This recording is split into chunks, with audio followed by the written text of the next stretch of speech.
Researchers' first attempts to understand what is now called the writing process began in the early 1970s.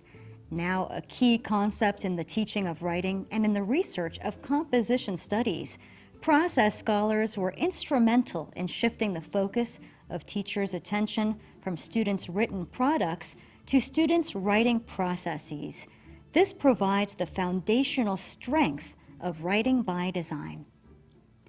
For many years, it was assumed that the writing process generally operated in some variation of 5 stages: pre-writing, drafting, revising, editing, and publishing. What is now called post-process research demonstrates that it is seldom accurate to describe these stages as fixed steps in a straightforward process.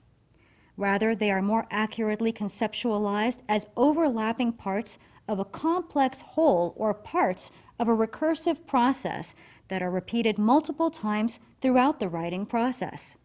Thus, writers routinely discover that, for instance, editorial changes trigger brainstorming and a change of purpose, that drafting is temporarily interrupted to correct a misspelling, or that the boundary between pre-writing and drafting is less than obvious.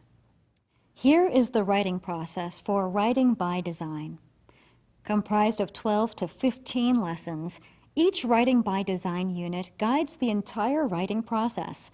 A unit of study can take several weeks, depending on the teacher's instructional style, time of year, and reteaching needs. The writing process is supported by graphic organizers that help students with the beginning writing phase. For example, here is a first-grade personal narrative picture outline.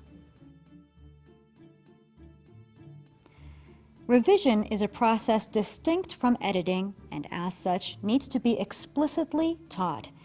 It is the ability to enhance, clarify, improve the message, not checks for correct spelling and conventions. Revision is arguably the most important part of the writing process. Studies show that it is the ability to revise that separates skilled writers from the struggling writers.